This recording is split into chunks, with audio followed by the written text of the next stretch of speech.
Hello friends, welcome back to my channel. कैसे हैं आप सब? आई होप आप सब अच्छे होंगे। जैसा कि आप सबको पता है, ये हमारी एसएसटी की सीरीज़ चल रही है। इसमें मैं क्लास 6 का चैप्टर 2 आरंभिक मानव की खोज में आपको पढ़ाऊंगी। आइए हम इसे देखते हैं। आरंभिक मानव की खोज में यानी आरंभ में जो मानव थे उनकी खोज में हमें क्या क्या मिला, कैसे मिला, हम ये सब इस चैप्टर में पढ़ेंगे। आइए हम स्टार्ट करते हैं इसे। तुषार की रेल यात्रा। अब यहाँ पे तुषार नाम का एक लड़का है जो रेल यात्रा कर रहा है, यानी जिसे आप ट्रेन भी बोलते हैं। ट्रेन में बैठा है, वो एक जगह से दूसरी जगह कहीं जा रहा है। तुषार अपने एक रिश्तेदार की शादी में दिल्ली से चेन्नई जा रहा था। अब जो तुषार था वो अपनी किसी रिश्तेदार की शादी में दिल्ली से वो चेन्नई जा रहा था। अब वो दिल्ली से ट्रेन में बैठा था चेन्नई के लिए, ठीक है। अब वो अपनी रेल यात्रा के बारे में इसमें बताएगा। रेल में उसे खिड़की वाली सीट मिल गई, ठीक है। अब उसको खिड़की वाली सीट मिल गई। अब खिड़की की सीट मिलने का मतलब है आप बाहर का नज़ारा देख सकते हो। बाहर क्या क्या है, कैसा है, सब आप देख सकते हो, ठीक है। यहाँ से वह बाहर का नज़ारा देखने में मग्न हो गया। अब जो तुषार है वो बाहर का जो नज़ारा है, खिड़की की सीट मिली तो उस पर बैठ गया। तो अब वो बाहर का नज़ारा देखने में एकदम खो गया। तेज़ दौड़ती गाड़ी से उसने देखा कि पेड़ पौधे, घर, खेत खलियान बड़ी तेज़ी से पीछे की ओर छूटते चले जा रहे थे। अब क्या उसने देखा, ट्रेन जो थी वो बहुत स्पीड में थी, ठीक है, बहुत तेज़ दौड़ रही थी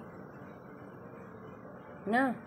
तो उससे जो बाहर के खेत खलियान थे, पेड़ पौधे थे ना, बड़ी तेज़ी से पीछे छूट रहे थे।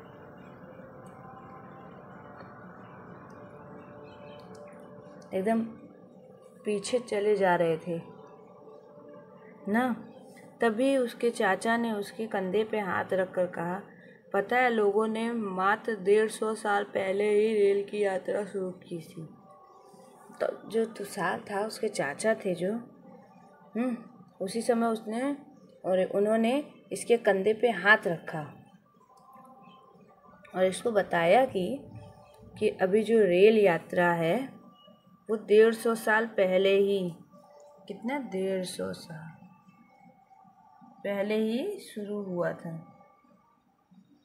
ठीक है। बस तो कुछ दशक पहले आई।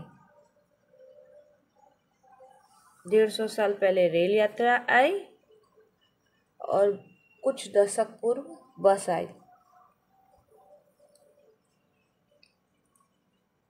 तुषार सोचने लगा कि जब लोगों के पास आने जाने के लिए तेज रफ्तार वाली सवारी नहीं थी तो क्या वे यात्रा नहीं करते थे। अब जो तुषार है वो ये सोच रहा था कि अगर ट्रेन इन लोग के पास नहीं थी, तेज रफ्तार की कोई वाहन नहीं था इन लोग के पास पहले के समय में, तो वो लोग कैसे सफ़र करते होंगे, कहीं आते जाते कैसे होंगे। तो क्या वो लोग कहीं जाते आते नहीं थे? तुषार यही सोचने लगा, उसके मन में यही सवाल उठने लगा। क्या वे अपनी सारी जिंदगी एक ही जगह बिता दिया करते थे? अभी देखिए वो ये सोचने लगा, तो वो लोग सफ़र नहीं करते होंगे तो क्या वो लोग एक ही जगह अपनी ज़िंदगी बिता देते होंगे, एक ही जगह रहते होंगे, कहीं आते जाते नहीं होंगे? नहीं, ऐसी बात नहीं है। नहीं, ऐसी बात बिल्कुल नहीं है, क्योंकि आरंभिक मानव जो थे वो एक जगह नहीं रहते थे, वो शिकार की तलाश में अलग अलग जगह जाते आते थे।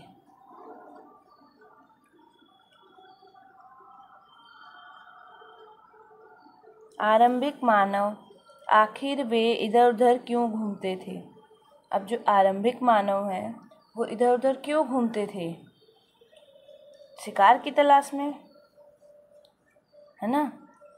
शिकार की तलाश में वो इधर उधर घूमते थे। जहाँ शिकार खत्म हो जाता था वहाँ से वो आगे बढ़ जाते थे। हम उन लोगों के बारे में जानते हैं जो इस महाद्वीप में 20 लाख वर्ष पहले रहा करते थे।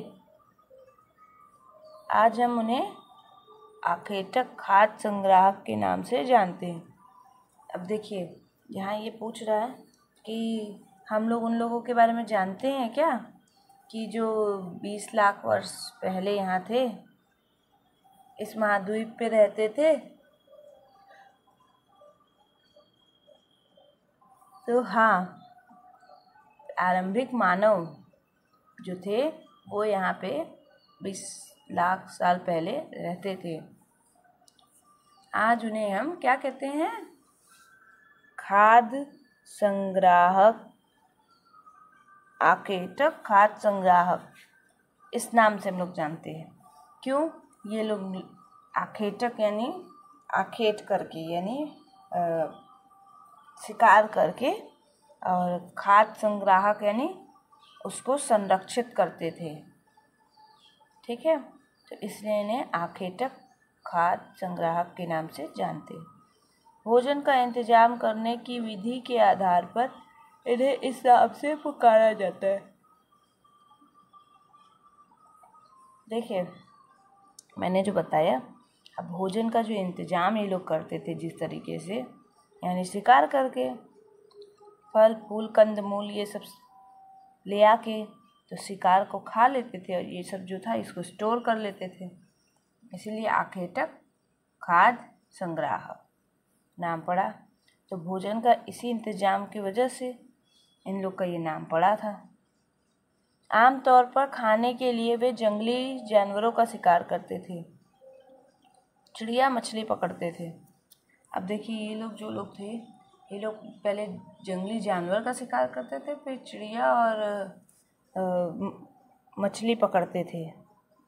ठीक है, देखिए ये लोग क्या क्या खाने के लिए स्टोर करते थे। जंगली जानवर का शिकार, चिड़िया मछलियाँ, फल फूल, दाने, पत्ती, पेड़, अंडे इकट्ठा किया करते थे। ठीक है, ये लोग इसी से अपना भोजन ग्रहण करते थे। जंगली जानवर का शिकार करते थे, मछलियाँ पकड़ते थे, चिड़िया पकड़ते थे। और जो जंगल में जो जो चीज़ें मिल जाए, जैसे फल फूल, और दाने, पेड़ पौधे की पेड़ पत्तियाँ, पौधे पत्तियाँ, कुछ पौधे पत्तियाँ खाने योग्य भी होती थी वो, अंडे, किसी भी जानवर के अंडे जो जहरीले ना हो उसे ये लोग खाते थे। हमारे उपमहाद्वीप जैसे गर्म देशों में पौधों की अनगिनत प्रजातियां मिलती हैं। अब देखिए, हम लोग जिस उपमहाद्वीप में रहते हैं इसमें पौधों की अनेकों प्रजाति मिलती है, जिसे आज भी पहचाना नहीं जा सका है। इतनी प्रजातियां मिलती हैं। ठीक है, इसलिए पेड़ पौधों से मिलने वाले खाद्य पदार्थ संग्राहक भोजन के अत्यंत महत्वपूर्ण स्रोत हैं।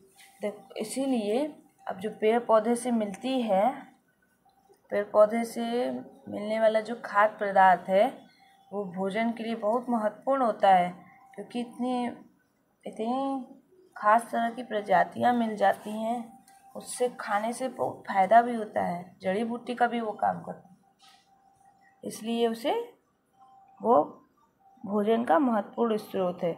कुछ मिले ना मिले वो ज़रूर खाने को मिल जाती थी। लेकिन यह सब कर पाना बिल्कुल आसान नहीं था। तो आरंभिक जो मानव थे उनके लिए ये सब कर पाना बहुत मुश्किल था, क्योंकि शिकार करना भी बहुत कठिन कार्य है। क्यों? क्योंकि अब वो लोग तो पहले अपने लिए औजार बनाते थे, उससे शिकार करते थे। तो वो मारे औजार से, तो वो लगे ना लगे वो औजार से, और कहीं जंगली जानवर बड़ा है तो वो इन लोग को नुकसान पहुंचा सकता था। बहुत तेज़ दौड़ने वाला जानवर होता था, तो इन लोग को पकड़ने में बहुत दिक्कत होती थी। यही सब इन लोग के लिए बिल्कुल आसान नहीं था। ऐसे कई जानवर हैं जो हमसे ज़्यादा तेज़ भाग सकते हैं और बहुत से जानवर हमसे ज़्यादा ताकतवर भी होते हैं। अब देखिए, ऐसे बहुत सारे जानवर हैं जो बहुत तेज़ दौड़ते हैं, जैसे चीता, घोड़ा, हिरन। ये लोग बहुत तेज़ दौड़ते हैं, हाँ। और बहुत से ज़्यादा ताकतवर जानवर भी होते थे, अब जैसे शेर, भालू। अब ये सब ताकतवर जानवर थे। इनका शिकार करना बहुत आसान नहीं था। जानवरों के शिकार, चिड़िया या मछली पकड़ने के लिए बड़ा सतर्क, जागरूक और तेज होना पड़ता था। अब देखिए, जानवरों का शिकार करने के लिए चिड़िया, मछली, चिड़िया भी देखिए फटाक से फुर्र से उड़ गई। मछलियाँ भी, उनको महसूस हुआ कि पानी में ऊपर कोई उनको पकड़ने के लिए है, तो वो एकदम गहराई में चली जाएंगी। ठीक है, तो इन लोग को पकड़ने के लिए बहुत सतर्क होना पड़ता था कि आहट न लगे और पकड़ा जाए ये लोग। तो जागरूक, तेज भी होना पड़ता था, फुर्ती लानी पड़ती थी, जागरूक होना पड़ता था, अवेयर एकदम कि फटाक से पकड़ना है। पेड़ पौधों से खाना जुटाने के लिए यह जानना जरूरी होता था कि कौन से पौधे खाने योग्य हैं, क्योंकि कई तरह के पौधे विषैले भी होते थे। अब देखो, जो पेड़ पौधे थे, हाँ, अब इनसे खाना जुटाना ये भी बहुत कठिन था। क्यों? क्योंकि पहले तो आपको ये पता करना होगा ना, कौन से पेड़ पौधे खाने लायक हैं या नहीं हैं। ठीक है, कहीं कोई पौधा जहरीला तो नहीं है, कहीं कोई पौधे से एलर्जी तो नहीं हो जाएगी, इसलिए सब जानना बहुत ज़रूरी होता था। साथ ही फलों के पकने के समय की भी जानकारी ज़रूरी है। अब देखिए, साथ ही साथ अब पेड़ में जो फल लगे हुए हैं वो पक चुके हैं कि नहीं, ये भी जानना बहुत ज़रूरी होता था। ऐसे समुदाय में रहने वाले बच्चों के ज्ञान और गुणों का वर्णन करो। अब देखिए, आपको ऐसे समुदाय में रहने वाले बच्चों के बारे में पता करना है कि उन लोगों को कितना पता है, कितना नॉलेज है, और उनके अंदर क्या क्या गुण हैं, उन लोगों को क्या क्या पता है, क्या क्या गुण है उनके अंदर, कैसा उनका स्वभाव है, ये आपको पता करना है। क्या तुम में ऐसे गुण और ज्ञान है? और फिर आपको ये फील करना है कि आपको महसूस करना है कि क्या आपके अंदर ऐसा ऐसा गुण है, ऐसा ज्ञान है, ऐसा स्वभाव है आपका। ठीक है। आखेटक खाद्य संग्राहक समुदाय के लोग एक दूसरे से दूसरी जगह पर घूमते रहने के पीछे कम से कम 4 कारण होते थे। अब जो आखेटक खाद्य संग्राहक हैं, यानी प्रारंभिक मानव, ये लोग, इस समुदाय के लोग एक जगह से दूसरी जगह घूमते रहने के लिए लोग को बहुत वजह होती है, बहुत सारे कारण होते हैं। तो ये 4 कारण यहाँ बता रहा है। अब देखिए, पहले तो शिकार की तलाश में, ठीक है, इन लोग को घूमना पड़ता था, क्योंकि वहाँ फल फूल आदि ये लोग खा चुके हैं, तो उसको वहाँ ख़त्म हो चुका है, तो अब दूसरी जगह ही नहीं जाएंगे, है ना। पहला कारण यह है कि अगर वे एक ही जगह पर ज़्यादा दिनों तक रहते तो आसपास के पेड़ पौधे, फलों और जानवरों को खाकर समाप्त कर। अब जो आदि मानव थे वो आजकल अब एक ही जगह नहीं रहते थे, इसीलिए कि वो लोग पेड़ पौधे, कंदमूल जो जंगली जानवर उनका शिकार करते थे, उसको खाते थे, तो वो वहाँ ख़त्म हो जाता था, तब उनको दूसरी जगह जाना ही पड़ता था। इसीलिए और भोजन की तलाश में उन्हें दूसरी जगह जाना पड़ता था। अब देखिए, इसीलिए जब एक जगह ख़त्म हो गया तब दूसरी जगह उन लोग को जाना ही पड़ता था, क्योंकि खाना, भोजन की तलाश में उन लोग को एक जगह से दूसरी जगह जाना ही पड़ता। वो ये एक जगह ख़त्म हो गया तो भाई दूसरी जगह जाना ही पड़ेगा ऑफ कोर्स। दूसरा कारण यह है कि जानवर अपने शिकार के लिए या फिर हिरन और मवेशी अपना चारा ढूंढने के लिए एक जगह से दूसरी जगह जाया करते हैं, इसलिए इन जानवरों का शिकार करने वाले लोग भी इनके पीछे पीछे जाया करते थे। अब देखिए दूसरा कारण यही था, अब जो जानवर थे वो भी अपना चारा ढूंढने के लिए एक जगह से दूसरी जगह जाते थे, ठीक है। तो उन लोगों का पीछा करते करते ये लोग भी, क्योंकि ये लोग उन जानवरों का शिकार करते थे, तो उन जानवरों का पीछा करते करते भी ये लोग एक जगह से दूसरी जगह पहुंच जाया करते थे, ठीक है। ये दूसरा कारण था। तीसरा कारण यह है कि पेड़ पौधों में फल फूल अलग अलग मौसम में आते हैं, इसलिए उनकी तलाश में उपयुक्त मौसम के अनुसार अन्य इलाकों में घूमते रहोगे। अब देखिए तीसरा कारण तो देखिए सफा यही है। अब देखिए तीसरा कारण यह है कि पेड़ पौधे जो हैं वो मौसम के अनुसार, फल फूल मौसम के अनुसार होते हैं, ठीक है। तो अब वो मौसम की तलाश में जहाँ अच्छे फल फूल होंगे वहीं न जाएंगे ये लोग, ठीक है। इसलिए इनकी तलाश में उपयुक्त मौसम के अनुसार ये अलग इलाके में चले जाते थे। अब जैसे कहीं कोई फल होता होगा, कहीं कोई फल होता होगा, तो ठंडी के मौसम में कहीं कोई फल होता होगा, तो अब गर्मी आई तो दूसरे जगह चले गए वहाँ दूसरा फल लेने, क्योंकि वहाँ दूसरा फल होता होगा।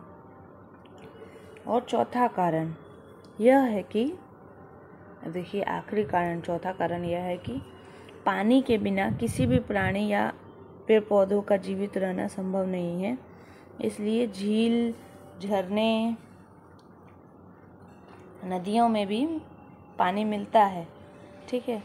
तो अब देखिए चौथा कारण तो यही है कि पानी, अभी तक तो हम लोग खाने की बात कर रहे थे, पानी भी बहुत ज़रूरी है। तो पानी के बिना पेड़ पौधे, जीव जंतु, मनुष्य कोई नहीं रह सकता, ठीक है।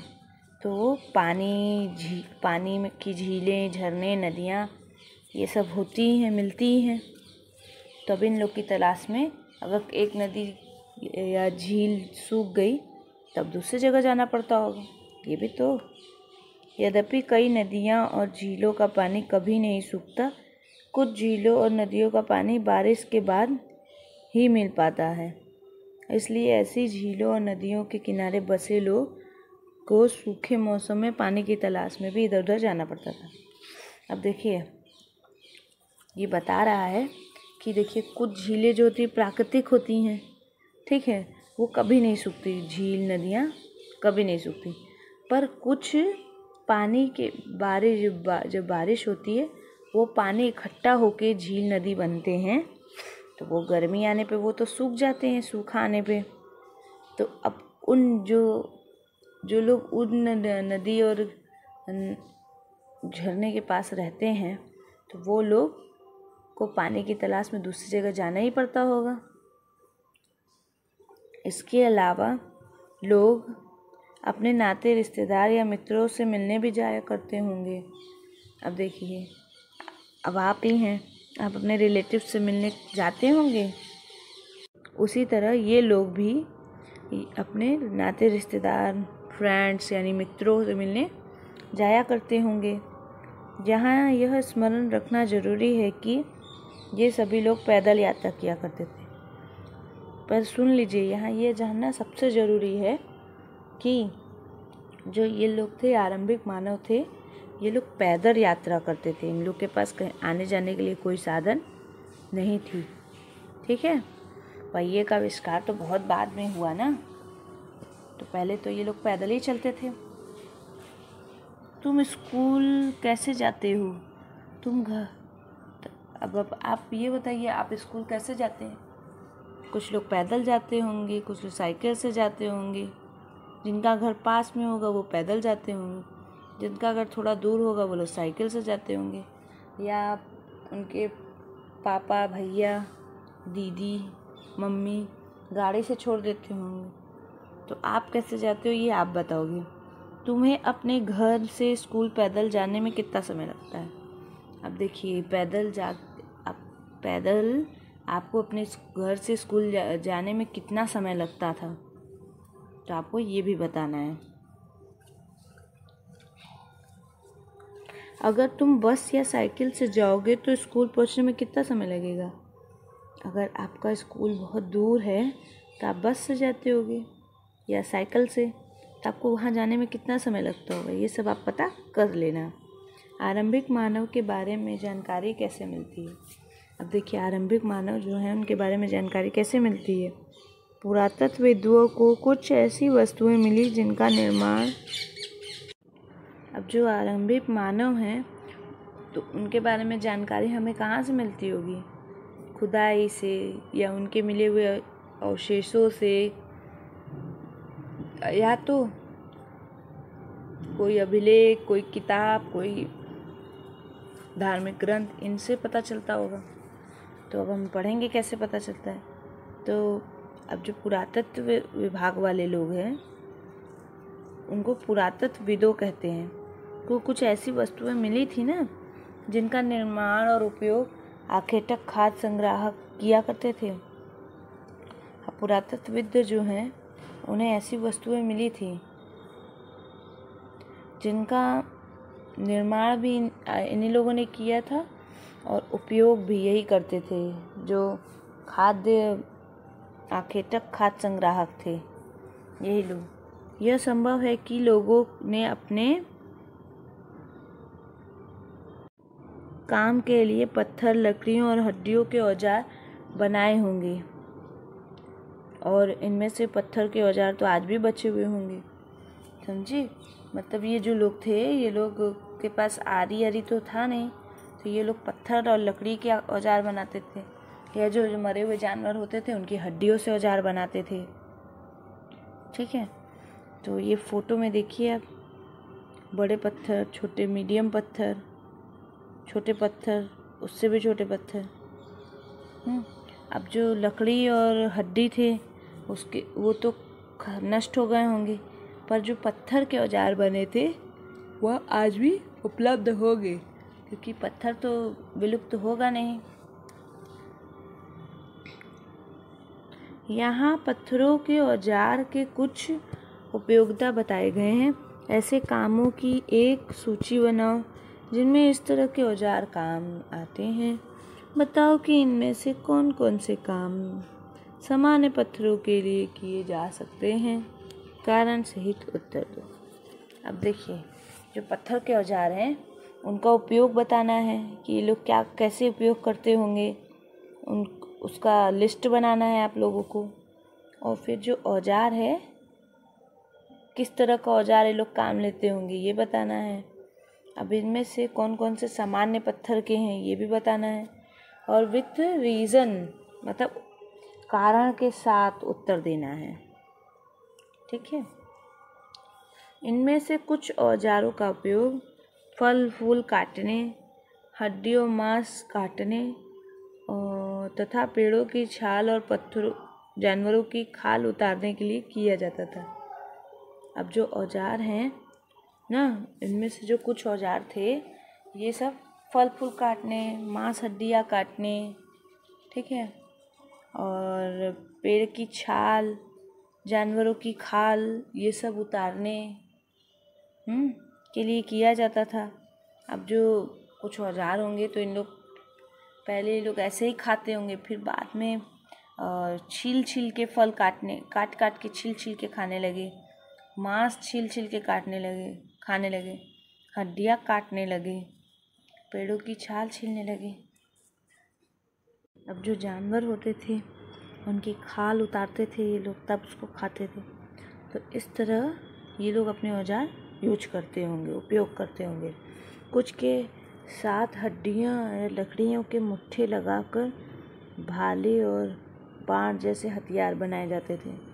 अब देखिए, कुछ जो हड्डियाँ थी उनसे लकड़ियों से उनसे मुट्ठे बनाए जाते थे, जिससे कि किसी को मार दो तो एक बार में उसको बहुत ज़्यादा गहरी चोट आए।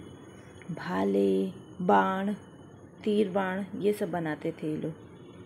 ऐसे हथियार ये लोग बनाते थे। कुछ औजार से लकड़ियाँ काटी जाती थी। अब देखिए कुछ औजार थे जो आरी जैसी यूज करते थे ये लोग, उनसे लकड़ियाँ काटते थे। लकड़ियों का उपयोग ईंधन के साथ झोपड़ी और औजार बनाने में भी किया जाता था। अब जो लकड़ियाँ थीं उनका उपयोग ये लोग ईंधन के साथ साथ ना अब खाना बनाने के लिए उपयोग करने के साथ साथ उसके औजार भी ये लोग बनाते थे। ठीक है। पत्थर से बने औजार ये प्राचीनतम औजार हैं। इन्हें कई हजार वर्ष पहले बनाया गया। इन्हें बाद में बनाया गया और बाद में भी बनाया गया और यह 10,000 साल पहले बनाया गया था। और ये गुठिया प्राकृतिक पत्थर के हैं। अब देखिए जो पत्थर से बने औजार हैं ये प्राचीन औजार हैं सब बहुत। ठीक है। और ये कई हजार साल बाद बनाया गया इनको, और इन्हें और बाद में भी बनाया गया। मतलब अब देखिए कोई चीज़ भी आप बनाते जाएंगे तो आप स्पेशलिस्ट होते जाएंगे ना, तो और बाद में बना और बढ़िया चिकना बनाने लगे ये लोग घिस घिस के। 10,000 साल पहले इन्हें बनाया गया था और ये गुठिया नाम के प्राकृतिक पत्थर से बने हुए थे। अब जो आप ये फोटो देख रहे हैं, पत्थर के औजार का उपयोग बाएं इंसान खाने योग्य जड़ों को खोदने के लिए। अब देखिए जो खाने योग्य जड़ थी, ये पत्थर जो छोटे छोटे पत्थर का औजार था उससे खोद कर ये वो जड़ों को निकालते थे बाहर। ठीक है। और बाएं जानवर की खाल और वस्त्रों को सिलने के लिए उपयोग किया जाता था। अब देखिए जानवर की खाल के वस्त्र जो छिलते हैं, मतलब ये देखिए सी रहा है, ये जानवर की खाल से कपड़ा अपना बना रहा है, उसको ये औजारों से सिल रहा है ये। समझे। रहने की जगह निर्धारित करना। अब देखिए इन लोग को कहाँ रहना है उसके लिए जगह निर्धारित भी ये लोग करते थे, जो उपयुक्त हो, जहाँ खाना पानी एक साथ मिल जाए, ऐसी जगह को ये लोग उपयोग करते थे। आखेटक खाद्य संग्राहक के होने के प्रमाण मिले हैं। वे पुरातन स्थल हैं जहाँ पर वहीं पे इन लोग के होने के प्रमाण मिले हैं। अब देखिए लाल त्रिकोण वाले स्थान जो हैं वहाँ पे आप नीचे मैप दिया है। ठीक है। तो उसमें आपको ये देखना है जहाँ लाल त्रिकोण बना हुआ है वहाँ पे ये इन लोग के रहने का मिला है प्रमाण। तो आप ये देख रहे हैं।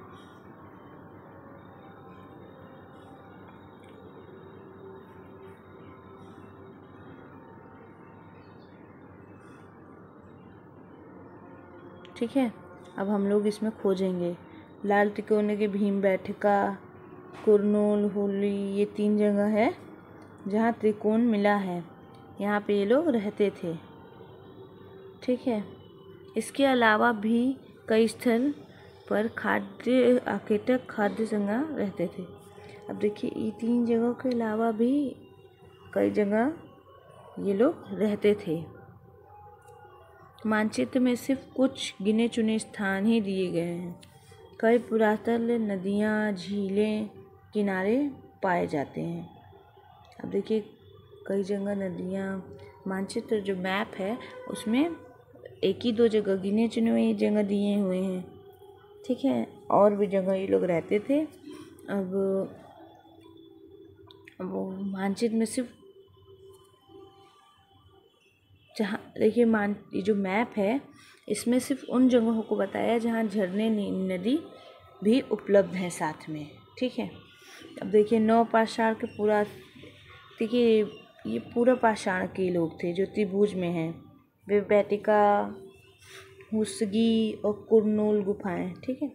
नवपाषाण काल में ये देखिए चौकोर में बना है, तो नवपाषाण काल में ज़्यादा जगह थी। देख सकते हैं आप।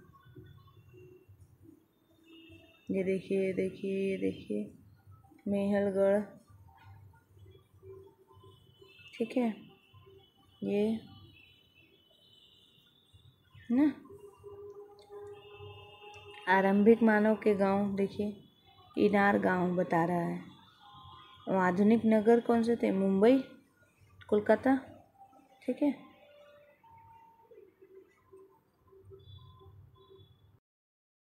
कि पत्थर के उपकरण बहुत महत्वपूर्ण थे, इसलिए लोग ऐसी जगह ढूंढते थे जहां अच्छे पत्थर मिल सकें। अब जो पत्थर थे उन्हीं का उपयोग प्रारंभिक मानव के लोग करते थे ज़्यादातर, इसलिए ये बहुत महत्वपूर्ण थे। हाँ, अब ये लोग ऐसी जगह जाते थे या ढूंढते थे जहाँ अच्छे पत्थर भी मिल सकें, जिनसे ये लोग औजार बनाते। हाँ, लकड़ी तो थी ही, पर अब पत्थर भी बहुत महत्वपूर्ण था, इसीलिए लोग ऐसी जगह जाना ज़्यादा पसंद करते थे जहाँ पे अच्छे किस्म के पत्थर इन लोग को मिल सके, और उसी से पत्थर से ये लोग औजार बनाते थे। पत्थर से शेर की खाल का कपड़ा बुनते थे, पत्थर से सिलाई करते थे। हाँ, पत्थर से पेड़ की छाल सीलते थे, जानवरों का मांस खाल निकालते थे पत्थर से ही। बहुत सारे काम ये लोग दैनिक वर्ग के ये लोग पत्थर से करते थे। यहाँ लोग पत्थर से औजार बनाते थे। उन स्थलों को उद्योग स्थल कहते थे। अब जहाँ पे ये लोग पत्थर के औजार बनाते थे ना, पत्थर को छील के रेत के, तो उन स्थलों को क्या बोला गया? उन स्थलों को उद्योग स्थल कहा गया, ठीक है। हमें इन उद्योग स्थलों के बारे में जानकारी कैसे मिलती? अब जो उद्योग स्थल हैं उनके बारे में जानकारी कैसे मिली होगी? वहाँ पे कुछ औजार मिले होंगे, ठीक है, जो इनके यूज के नहीं होंगे या ये लोग यूज कर चुके होंगे, दोबारा नहीं करना चाहते होंगे, ऐसे औजार वहाँ प्राप्त हुए होंगे, इसी से हमें इनकी जानकारी मिलती है। आमतौर पर हमें ऐसी जगहों के पर पत्थर के बड़े बड़े टुकड़े मिलते हैं और ऐसे उपकरण मिलते हैं जिन्हें लोग इन स्थलों पर छोड़ के गए होंगे, क्योंकि वे ठीक नहीं बने होंगे। तो अब जो उद्योग स्थल ऐसे इन लोग की जानकारी मिली है। आमतौर पर हमें ऐसी जगहों पर देखिए पत्थर के बड़े बड़े टुकड़े मिले, मतलब उद्योग स्थल की जानकारी कैसे हुई? क्योंकि वहाँ पे ज़्यादातर बड़े बड़े पत्थर के टुकड़े मिले, ठीक है, या ऐसे उपकरण मिले, यानी ऐसे औजार मिले जो यूज के नहीं थे, बेकार थे, जिन्हें एक बार यूज किया हो। वो लोग जो यूज के नहीं हो, उन्हें जैसे नहीं होता हम लोग को यूज के नहीं रहता है तो हम लोग किसी और को दे देते हैं या वहीं छोड़ देते हैं, तो वैसे ही ये लोग भी उन्हें उसी स्थल पर छोड़ दिए, तो इसी से हमें पता चला। साथ ही औजार बनाने के बाद पत्थर के छोटे टूटे फूटे टुकड़े भी इन स्थलों से मिले हैं। अब देखो कैसे पता चला कि यहाँ बनते थे पत्थर के औजार? इसलिए कि यहाँ पे छोटे छोटे टूटे फूटे टुकड़े मिले हैं। जैसे कोई चीज़ बनाओ तो उसका कपड़े की सिलाई करो तो उसका कतरन बच जाता है, लकड़ी से कोई चीज़ बनाओ तो उसके छोटे छोटे टुकड़े रहते हैं, तो वैसे पत्थर के औजार बनाने पे छोटे छोटे टुकड़े वहाँ से प्राप्त हुए हैं, तभी हमें पता चला कि यहाँ पे औजार बनते थे पत्थरों के।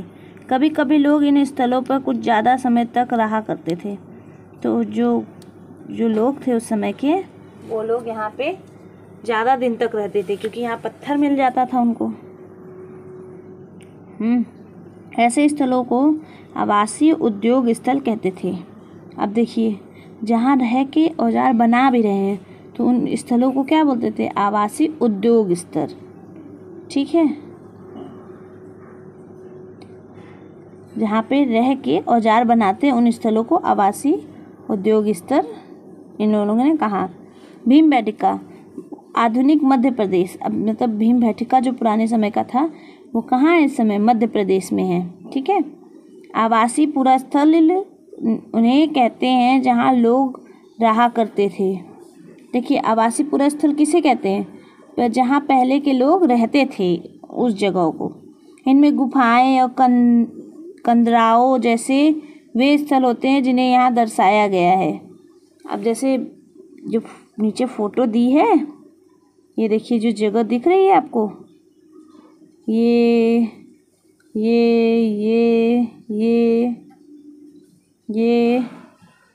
ठीक है, ये सब जो है गुफाएं, इसी में लोग रहते होंगे।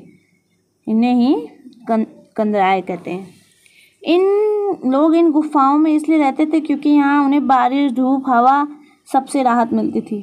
अब देखिए इन गुफाओं में रहने का क्या फ़ायदा था कि हवा भी आती थी, बारिश हो तो भीगना भी नहीं होता था और धूप भी अंदर नहीं आती थी। सबसे बचाव का काम करती थी ये गुफाएं। ऐसी प्राकृतिक गुफाएं विंध्य और दक्कन के पर्वतों इलाकों में मिलती है। अब देखिए विंध्याचल की जो पहाड़ी है वहाँ पे और दक्कन की पहाड़ियाँ हैं वहाँ पे भी ऐसी प्राकृतिक गुफाएं मिलती हैं। ठीक है, इससे आप ये अंदाज़ा लगा सकते हैं कि पहाड़ियों में ये लोग रहते होंगे जो नर्मदा नदी के पास है। अब देखिए कहाँ है दक्कन, नर्मदा घाटी के पास, पानी भी है वहाँ। क्या तुम बता सकते हो कि रहने के लिए लोगों ने यह जगह क्यों चुनी होगी? अब देखिए अब तुम अपने मन से सोचो, ठीक है, कि ऐसी जगह इन लोगों ने रहने के लिए क्यों चुनी होगी? क्योंकि यहाँ से ऊंचे पहाड़ों से जंगली जानवर आसानी से दिख सकते हैं और तूफान, आंधी, बारिश, सबसे धूप, सबसे ये जगह बचाव करती होगी इसलिए। अगर तुम्हें अपने निवास स्थान के बारे में बताना पड़े तो तुम इनमें से कौन सा नाम चुनोगी? मैं तो आवास चुनूंगी।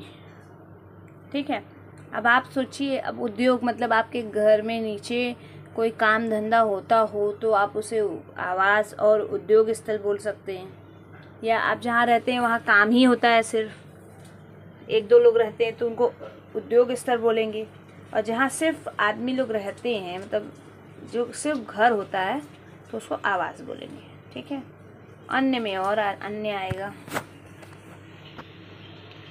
पूरा स्थल उस स्थान को कहते हैं जहाँ औजार, बर्तन और इमारतें जैसी वस्तुओं के अवशेष मिलते हैं। देखिए मैंने बताया ही था ना। और बाद में वे उन्हें वहीं छोड़ गए। अब पूरा स्थल क्या होता है? जहाँ से हमें पुराने समय के औजार, बर्तन, इमारतें मिलती है, उसके अवशेष मिलते हैं, ऐसी, तो इन्हें पूरा स्थल कहते हैं। ऐसी वस्तुओं का निर्माण लोगों ने अपने काम के लिए किया था और बाद में वे उन्हें छोड़ गए। अब देखिए उन लोगों को जब ज़रूरत पड़ी तो उन लोगों ने उन चीज़ों का निर्माण किया, बाद में वो उसे छोड़ के आगे चले गए रहने के लिए। ये ज़मीन के ऊपर अंदर कभी समुद्र और नदी के तल में भी पाए जाते हैं।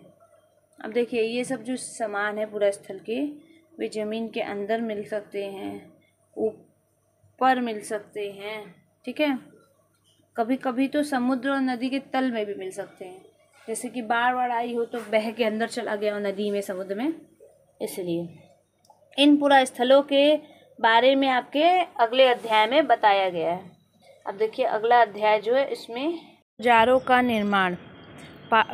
अब देखिए पाषाण काल में औजारों का निर्माण हुआ, तो औजार कैसे बनाए गए इसी के बारे में इसमें बताएगा। और पाषाण उपकरणों को प्राय 2 तरीके से बनाया जाता था। अब जो पाषाण औजार थे, उपकरण थे, इनको 2 तरीके से बनाया जाता था। ठीक है ना। तो पहला तरीका है पत्थर से पत्थर को टकराना। अब देखिए पहले तरीका क्या है, किस तरह ये लोग बनाते थे?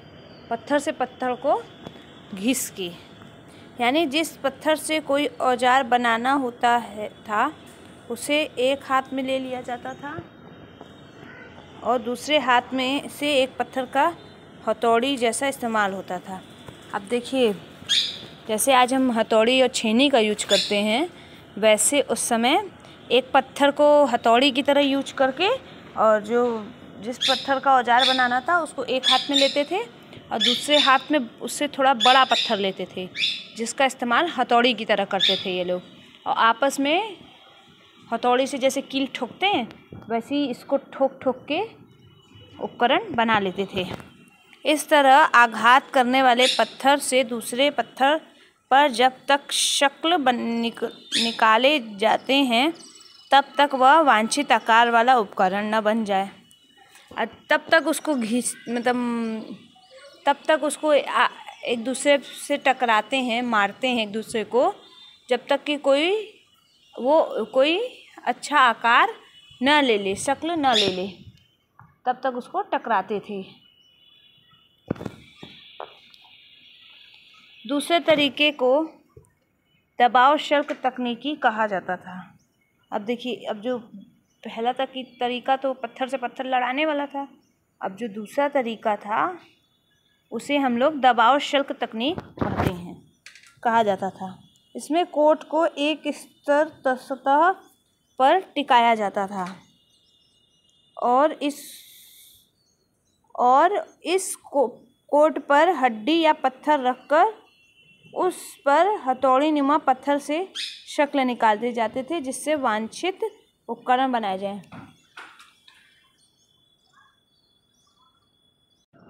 अब देखिए, दूसरी तकनीक जो थी वो दबाव शल्क तकनीक क्यों कही गई? क्योंकि एक हाथ से हड्डी को छेनी की तरह लेके और दूसरे पत्थर को नीचे रख के और दूसरे पत्थर से मार के बनाया जाता था, और उस हड्डी को कोट कहते थे ये लोग। ठीक है, इसी तरह बनाया जाता था। इसी तकनीक का प्रयोग करके ये लोग बनाते थे, इसीलिए दबाव शल्क तकनीक, यानी दबाव देके बनाने को ये बोला जाता था। आग की खोज। अब देखिए, आग की खोज कब हुई ये हमें पता चलेगा। मानचित्र 2 में कुरनूल गुफा ढूंढिए जहाँ राख के अवशेष मिले हैं, यानी राख मिला, इसका मतलब कि आग तो होगी ही होगी। अब आप पेज नंबर 14 में आप लोग मैप देख लीजिएगा, तो वहाँ कुरनूल की गुफा लिखा होगा, वहाँ पे ही राख मिला है। ठीक है, इसका मतलब यह है कि आरंभिक लोग आग जलाना सीख गए थे, यानी ये लोग जो पत्थर को टकराते होंगे तो आग बन जाती होगी, तो इसका मतलब ये लोग आग के बारे में भी जानते थे। आग का इस्तेमाल कई कार्यों के लिए किया जाता था। अब जो आग है उसका प्रयोग कई काम के लिए ये लोग करते थे। तो अब देखिए, आग का प्रयोग बहुत चीज़ों के लिए किया जा सकता है, जैसे कि प्रकाश के लिए, मांस पकाने के लिए और ख़तरनाक जानवरों को दूर आदि भगाने के लिए। अब देखिए, अब प्रारंभिक मानव जो थे वो लोग आग का प्रयोग किस लिए करते थे? रोशनी के लिए। ठीक है, अब खाना पकाने के लिए, यानी मांस था उसको पकाने के लिए, और जंगली जानवर जो थे उनको आग दिखा के डराते थे, उनको दूर भगाने के लिए करते थे। इन्हीं सब चीज़ के लिए हम लोग आग का प्रयोग करते हैं। आज हम आग का प्रयोग किस लिए करेंगे? अब आप ये लोग सोचिए कि आप लोग आग का प्रयोग किस लिए करेंगे। बदलती जलवायु। अब देखिए, जगह के हिसाब से जलवायु भी बदलती थी, मौसम भी बदल जाता था। ठीक है, तो अब हम लोग इसके बारे में पढ़ेंगे। लगभग 12,000 साल पहले दुनिया की जलवायु में बड़े बदलाव आए और गर्मी बढ़ने लगी। अब देखिए, जब 12,000 साल पहले था, उस समय उसके पहले मौसम ठंडक रहता था, पर उसके बाद बहुत बदलाव आ गया मौसम में, जलवायु में। तो बदलाव आ गया, बदलाव आया तो हुआ क्या? गर्मी बढ़ गई, गर्मी खूब बढ़ने लगी। ठीक है, इसके परिणाम स्वरूप कई क्षेत्रों में घास वाले मैदान बनने लगे। अब देखिए, अब जो इससे क्या हुआ कि गर्मी बढ़ने लगी, तो अब वो जो खाली मैदान थे उसमें घास के मैदान बनने लगे थे, घास निकलने लगी थी। कई क्षेत्रों में ऐसे मैदान थे, जैसे हिरन, बारहसिंगा, भेड़, बकरी और गाय जैसे उन जानवरों की संख्या बढ़ी जो घास खाकर जिंदा रहते थे। अब देखिए, गर्मी बढ़ी, घास बढ़ा मतलब चारा बढ़ा, चारा बढ़ गया तो अब चारा खाने वाले जानवर भी बढ़ जाएंगे, क्योंकि ठंडी में तो घास नहीं ना उगती है, गर्मी में घास उगती है, इसलिए। ठीक है, तब हिरन, बारहसिंगा, भेड़, बकरी, गाय जैसे इन जगहों की संख्या बढ़ी। देखिए, इन जानवरों की संख्या बढ़ गई, जैसे हिरन, बारहसिंगा, गाय, बकरी। तो ये जो घास खा के जिंदा रहते थे ये सब जानवर, तो इनकी संख्या बढ़ने लगी। जो लोग इन जानवरों का शिकार करते थे वे भी इनके पीछे आए। अब देखिए जो घास के मैदान हो गए थे उसके पीछे घास खाने के लिए जानवर आए। तो अब जानवर के पीछे कौन आया? वो इंसान आए जो इन जानवरों का शिकार करते थे। ठीक है, तो वो लोग भी इधर आ गए। तो उन लोग की जलवायु में फ़र्क हो गया ना। इसके खाने पीने की आदतें, प्रजनन के समय की जानकारी हासिल करने लगे। अब देखिए अब वो लोग यहाँ के खान पीन की जानकारी, आदत हो गई उन लोग को, आदत डाले। फिर प्रजनन यानी अब इन लोग का फैमिली बढ़ा तो उसकी भी जानकारी इन लोग को होने लगी। हो सकता है कि तब लोग इन जानवरों को पकड़कर अपनी ज़रूरत के अनुसार पालने की भी बात सोचने लगे हों। अब देखिए जो ये जानवर थे इन लोग के खाने पीने का तरीका भी ये लोग सीखे। ठीक है, फिर इन लोग के बच्चे पैदा होते थे इन जानवरों के, उसके बारे में इन लोग जानकारी किए। फिर अब इन जानवरों को अपनी ज़रूरत के हिसाब से पालने भी लगे ये लोग। साथ ही इस काल में मछली भी भोजन महत्वपूर्ण स्रोत बन गई। अब ये साथ ही साथ मछली जो थी इसको ज़्यादा लोग खाने लगे, ये सबसे ज़्यादा स्रोत बनी। इसी दौरान उपमहाद्वीप के विभिन्न इलाकों में गेहूं, जौ और धान जैसे अनाज प्राकृतिक रूप में उगने लगे। अब देखिए इसी दौरान क्या हुआ, जो ये महाद्वीप था यहाँ विभिन्न प्रकार की खेती शुरू हो गई। गेहूं, जौ, धान, ये सब अनाज जो थे ये अपने आप प्राकृतिक रूप में उगने लगे। ठीक है,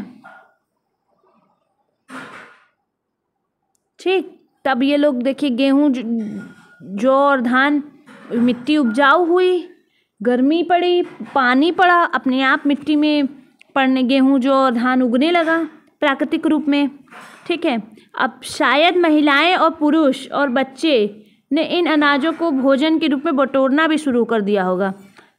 अब देखिए ये बोल रहा है कि शायद हो सकता है यहाँ जो आदमी, औरत, बच्चे थे तो आदि मानव के, प्रारंभिक मानव के, वो लोग ये जो अनाज था इसको भोजन के रूप में इकट्ठा भी करने लगे होंगे कि इससे भोजन करेंगे वो लोग।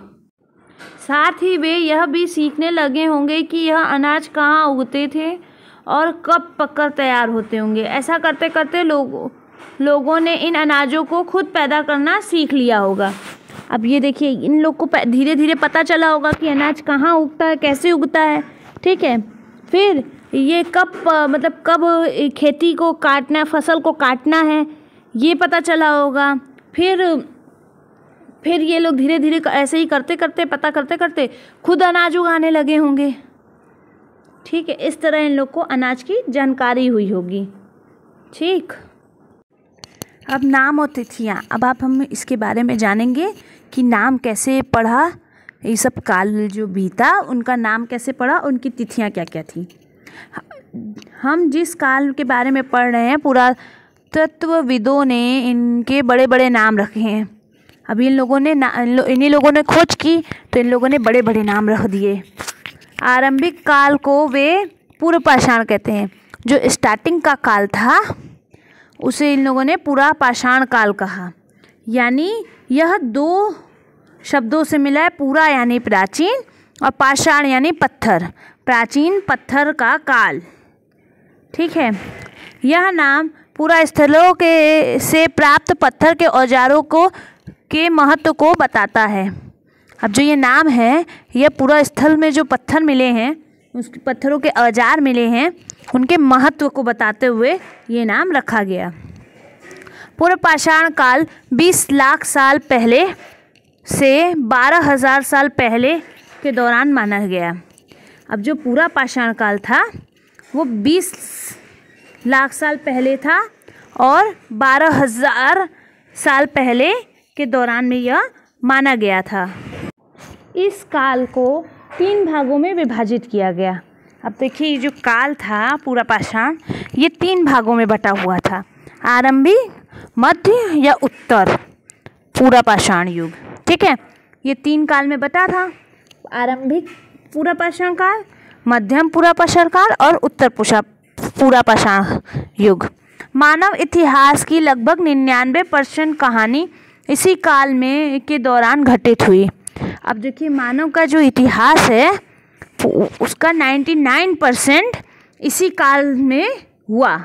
इसी काल में मानव पैदा हुए, इसी काल में मानव विकसित हुए, इसी काल में उन्हें सब चीज़ों की जानकारी हुई। जिस काल में हमें पर्यावरणीय बदलाव मिले उसे मेसोलिथ यानी मध्य पाषाण युग कहते हैं। अब देखिए जिस काल में हम लोग को पर्यावरण के में बदलाव, मौसम में बदलाव मिला, पर्यावरण में बदलाव मिला, तो उस काल को पूरा मध्य पाषाण काल कहते हैं ना, ठीक है, यानी उसे मेसोलिन कहते हैं। इसका समय लगभग 12,000 साल पहले से 10,000 साल पहले रहा। अब देखिए इसका समय 12,000 साल से पहले और 10,000 साल पहले माना जाता है। अब 12,000 से लेकर 10,000 साल पहले तक माना जाता है। इस काल के पाषाण औजार आमतौर पे बहुत मोटे होते थे। अब देखिए इस पाषाण काल में ना मोटे मोटे औजारों का प्रयोग होता था।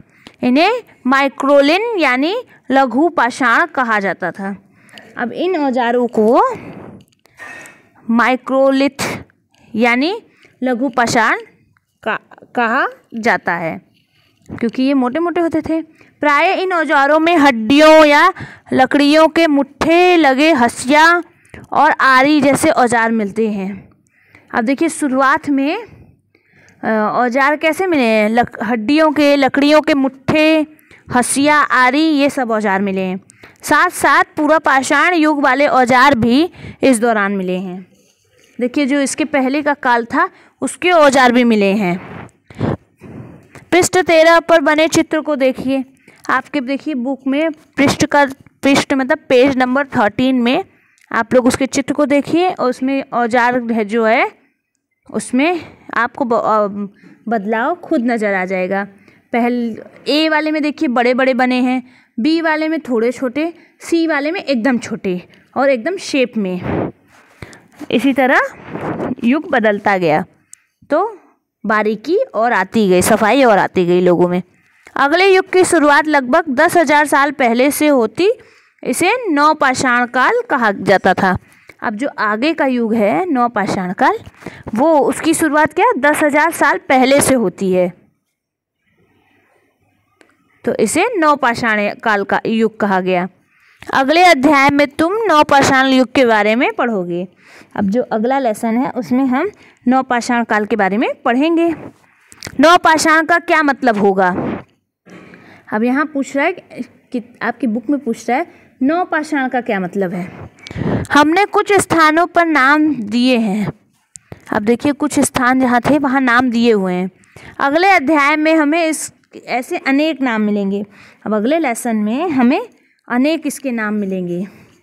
अक्सर हम पुराने स्थानों के लिए उन नामों का प्रयोग करते हैं जो आज प्रचलित है।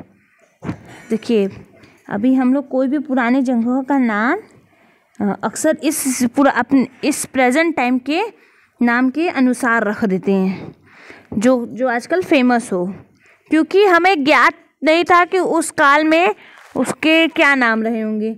अब जब आपको मालूम ही नहीं है कि उस समय के क्या नाम होंगे तो आप अपने हिसाब से ही ना रखोगे। शैल चित्रकला, इनमें से हमें क्या पता चलता है?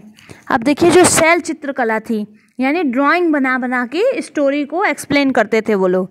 अब जो गुफा में मिट्टी के द्वारा वो लोग ड्राइंग बनाते थे, चित्र बनाते थे, तो उनसे हमें क्या पता चलेगा? आइए हम उसे जानते हैं। जिन गुफाओं में लोग रहते थे उनमें से कुछ की दीवारों पे चित्र मिले हैं। अब देखिए जहाँ जहाँ ये गुफा में रहते थे उसमें से कुछ गुफाओं में कुछ चित्र मिली है, फ़ोटो मिली है दीवार पे बनी हुई। इनमें से कुछ सुंदर उदाहरण मध्य प्रदेश और दक्षिणी उत्तर प्रदेश की गुफाओं से मिले चित्र हैं। अब देखिए इसका सबसे सुंदर एग्जाम्पल क्या है? बहुत सुंदर सुंदर चित्र कहाँ बना है? मध्य प्रदेश और दक्षिणी उत्तर प्रदेश की गुफाओं में, ठीक है। इसमें जंगली जानवरों की बड़ी कुशलता से सजीव चित्रण किया गया है। मतलब इतना सुंदर चित्र बनाया गया है कि आपको लगेगा कि वो सच में उसमें चल रहा हो। कौन क्या करता है? अब देखिए, अब आपको पता करना है कि कौन क्या करता था उस समय। ये भी बहुत बड़ा प्रश्न था। हमने पढ़ा कि आरंभिक लोग शिकार और फल फूल का संग्रह किया करते थे। अब देखिए, हम लोग ने आगे क्या पढ़ा कि आरंभिक मानव जो थे वो लोग शिकार करते थे और फल मूल ये सब चीज़ों का संग्रह करते थे, मतलब इकट्ठा करते थे। वे पत्थर के औजार और गुफाओं में चित्र भी बनाते थे। हाँ देखिए, ये लोग पत्थर की गुफाओं में चित्र भी बनाते थे, औजार भी बनाते थे। ठीक है, क्या हमें कोई ऐसे साक्ष्य मिलते हैं जिससे पता चले कि महिलाएं शिकार करती थीं या पुरुष औजार बनाते थे, या फिर महिलाएं चित्रकारी करती थीं और पुरुष फल मूल इकट्ठा करते थे? अब देखिए, इसमें क्वेश्चन क्या पूछ रहा है, क्या ऐसा कोई साक्ष्य नहीं मिला है जिससे यह पता चले कि शिकार जो है वो महिलाएं करती थीं, पुरुष औजार बनाते थे? अब ऐसा तो कोई साक्ष्य अभी तक नहीं मिला है, पर यहाँ पूछ रहा है कि क्या महिलाएं शिकार करती थीं, पुरुष औजार बनाते थे? मतलब महिलाएं कौन सा काम करती थीं और पुरुष कौन सा काम करते थे? महिलाएं चित्रकारी करती थीं क्या, कि पुरुष फल फूल इकट्ठा करते थे? वास्तव में हमें इनका कोई ज्ञान नहीं है। अब देखिए, असलियत में तो हम लोग नहीं जानते ना कि ऐसा होता था कि नहीं, लेकिन दो बातों हो सकती थी। महिलाएं और पुरुष दोनों ने मिलकर कई काम एक साथ किया होगा। अब देखिए, एक बात, दो बातें एकदम सही है इसमें। क्या दो बातें हो सकती है? जैसे कि क्या? अब जो महिलाएं और पुरुष होंगे उस समय के, वो लोग साथ मिल के कुछ काम तो वे साथ मिल के ज़रूर करते होंगे ना। या भी सब, जैसे कि कौन से काम, जैसे कि चित्रकारी बनाना और फल फूल इकट्ठा करना, ये सब काम महिला पुरुष दोनों साथ में ही करते होंगे। महिला और पुरुष, यह भी संभव है कि कुछ तरह के काम केवल महिलाएं करती होंगी और या केवल पुरुष। ये भी हो सकता है, ये भी पॉसिबल है कि कुछ काम ऐसे होंगे जो सिर्फ महिलाएं करती होंगी और कुछ काम सिर्फ ऐसे होंगे जो पुरुष करते होंगे। देखिए, आज के समय में महिला पुरुष दोनों सारे काम करते हैं, ठीक है, पर प्रारंभिक में क्या होता था ये तो हमें पता ही नहीं है। इसके अलावा उपमहाद्वीप के अलग अलग क्षेत्रों में अलग अलग परंपराएं भी रही होगी। हाँ, अब देखिए, अलग अलग उपमहाद्वीप में अलग अलग एरिया था, तो अलग अलग एरियाओं में, क्षेत्रों में अलग अलग परंपराएं होंगी, अलग अलग सभ्यताएं होंगी। भारत में शुतुरमुर्ग, ठीक है, भारत में शुतुरमुर्ग भी पाया जाता था उस समय। भारत में पूरा पाषाण के दौरान शुतुरमुर्ग होते थे। अब देखिए, भारत में जो पूरा पाषाण काल था उस समय यहाँ पे भी शुतुरमुर्ग पाए जाते थे। शुतुरमुर्ग बड़ी चिड़िया का नाम है जो दौड़ती है, उड़ती नहीं है। महाराष्ट्र के पटने पूरा स्थल में शुतुरमुर्ग के अंडों के अवशेष मिले हैं। देखिए, इसके शुतुरमुर्ग के बारे में कैसे पता चला, ये देखिए, आप महाराष्ट्र के पटने में शुतुरमुर्ग के अंडे के अवशेष मिले हैं। इसके कुछ छिलकों का चित्रांकन भी किया गया है। अब जो इसके अंडे के छिलके हैं उस पर चित्र भी बनाया गया है। इन अंडों से मनके भी बनाए जाते थे। अब ये जो अंडे थे इतने बड़े होते थे कि उससे मटके बनाते थे ये लोग। इन मनकों का उपयोग किस लिए किया गया होगा? अब ये जो मनके बनाए जाते थे अंडे के छिलके से, शुतुरमुर्ग के अंडे के छिलके से, उनका प्रयोग किस चीज़ के लिए करते थे ये लोग, ये पता करना है। आज हमें शुतुरमुर्ग कहाँ मिलते हैं? आज हम ये शुतुरमुर्ग भारत में तो हमारे हिसाब से नहीं है। हुस्गी का सूक्ष्म निरीक्षण, मानचित्र 2 में हुस्ली ढूंढिए। यहाँ पर पूरा पाषाण के कई पूरा स्थल मिले हैं।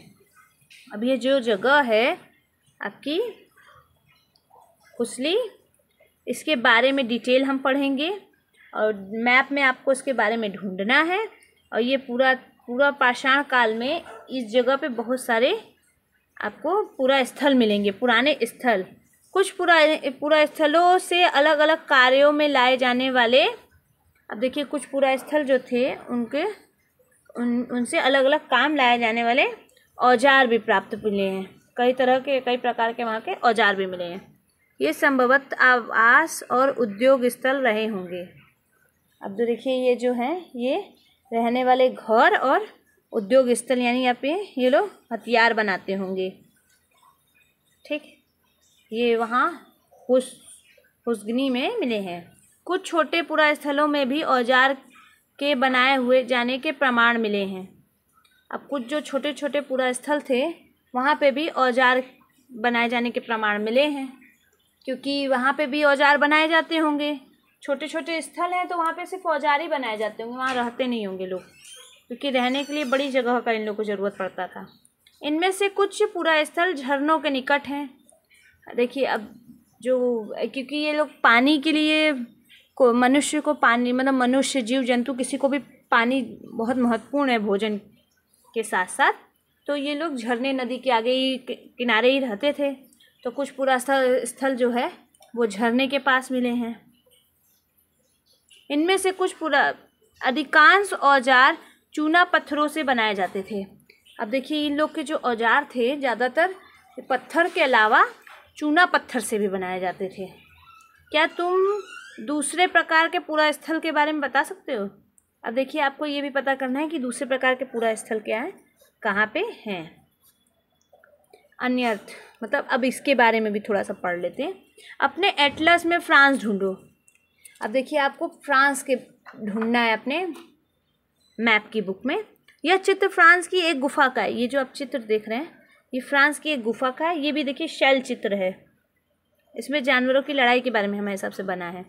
इस पुरा स्थल की खोज में लगभग 100 साल पहले 4 स्कूली छात्रों ने की। अब ये देखिए ये पूरा स्थल जो है ये इसकी खोज स्कूल में पढ़ने वाले 4 बच्चों ने की। ठीक है, ये 100 साल पुराना है। इसी तरह के चित्र लगभग 20,000 साल पहले से लेकर 10,000 साल पहले के बीच बनाए गए होंगे। अब ये चित्र कितना पुराना है? 100 साल पहले तो इन लोग खोज हुई है ना। ये 20,000 साल पहले से 10,000 साल पहले का बना हुआ चित्र है ये, यानी ये पूरा पाषाण काल का है। इनमें कई जानवरों के चित्र हैं। अब देखिए इसमें कई जानवरों के भी चित्र हैं, मतलब जानवरों के चित्र बनाए गए हैं कितना सुंदरता से, जिससे कि आपको पता चल सके ये कौन से जानवर हैं। इनमें जंगली घोड़े, गाय, भैंस, गैंडा, रेंडियर, बारहसिंगा और सूअर के गहरे चमकीले रंगों से चिन्हित किया गया है। अब देखिए इसमें कौन कौन से जंगली जानवर बने? घोड़ा, गाय, भैंस, गैंडा, रेंडियर, ठीक है, बारहसिंगा, सूअर, ये सब जो है इनको डार्क कलर से बनाया गया है। इन रंगों को लौह अयस्क या चारकोल जैसे खनिज पदार्थों से बनाया गया है। अब देखिए पूरा पाषाण के लोगों को लौह अयस्क और चारकोल की भी जानकारी थी। इन्हीं खनिज पदार्थों से ये रंग ये बनाते थे। यह संभव है कि इन चित्रों को उत्सव के अवसर पर बनाया जाता होगा। अब देखिए ये जो चित्र बनाए गए हैं ये किसी त्यौहार के समय बनाया गया होगा। ये हो सकता है कि ये त्यौहार के समय ही बनाया गया हो, या फिर शिकारियों द्वारा शिकार पर निकलने से पहले कुछ अनुष्ठान के लिए बनाया गया हो। अब या फिर ये ऐसा हो सकता है कि ये लोग शिकार करने जा रहे हों, शिकारी उसके पहले पूजा पाठ किए हों तब बनवाए हों। शिकारियों जैसे जो शिकारी थे ये लोग जाने के लिए शिकार पे निकलने के पहले पूजा पाठ करते होंगे तब ये चित्र बनाते होंगे। ऐसा भी होना संभव है। क्या तुम्हें इन्हें बचाने का कोई कारण बता सकते हो? क्या तुम, अब देखिए आप लोग को पता है, क्या आप लोग को ये पता है कि ये चित्र कब और क्यों बनाते थे ये लोग? तो आप इसके बारे में पता करिए। देखिए ये जानवर बने हुए हैं अलग अलग तरह के, और इसमें कई तरह के जानवर बने हुए हैं। ठीक है, अब आप इसके बारे में पता कर लीजिए। आई होप आपको ये वीडियो समझ में आया हो। फिर भी कोई डाउट या प्रॉब्लम हो तो कमेंट सेक्शन में कमेंट करके पूछ सकते हैं। Thank you so much. मेरा वीडियो पसंद आया तो लाइक सब्सक्राइब ज़रूर करें माय चैनल को।